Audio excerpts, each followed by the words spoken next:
yana bir interesniy video bo'ladi.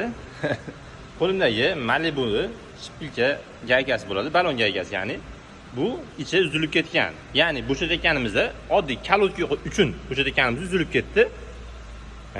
Bundan oldin yana bitta uzilib ketgan ruloviy kolonkani butulkasi bor edi. Uni yozib kommentariya yozinglar, fikrlaringni deb aytsam, hamma ustida kimdir aytadi, bo'shatmasdan to'g'rilash iloji yo'q.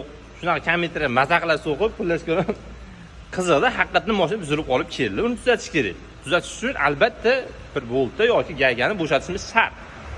Endi uni gaygani biz bo'shatmasak, qanaqa tuzatishimiz mumkin? Ha, xo'p, ruloviy kolonka detal kattaroq narsa. Endi mayda detal kalotka qo'yish uchun balonni olish kerak. Balonni olish uchun albatta gaygani yechish kerak. Gaygani yechmasdan kalotka qo'ya olmaymiz. Xo'p, balonni yechish uchun shpilkasi bunaqa chaynab qisib qo'ygan bo'lsa, qanaqa yechishimiz mumkin?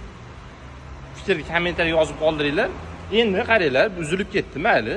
Endi bu yerda ruloviy kolonkada bizda ayb bo'libdi. Xo'p, mayli deymiz. Bunda kimda ayb?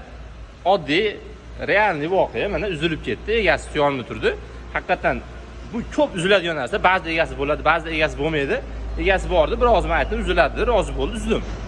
Endi buni boshqa shpilka qo'yib beryapmiz. Endi bunda kimda ayb bo'ladi? Biz to'lib o'zimiz yonimizdan to'lab qo'yib berishimiz kerakmi? Yoki-da egasi o'zi bizni ishimizga haq to'lash kerak, shpilkani olib kelib berish kerakmi? Kommentariyada esdan chiqib qolmasin. Bu narsa ko'p ustalarda bo'ladi. Ustalarga jo'natib qo'yamiz. Rosa ko'p bu endi temir narsa, pastda endi shu temirda yurgan odam bu narsani tushunadi. Qaysidir bo'lt uziladi, qaysidir bo'lt qatadi, shunaqa ishlar. Endi oddiy kalotka qo'yish uchun balonni yechmasdan biz qo'yib bera olmaymiz. Ustaxonaga nimaga keladi? Ustaxonaga buzilib qolgani uchun keladi mashina.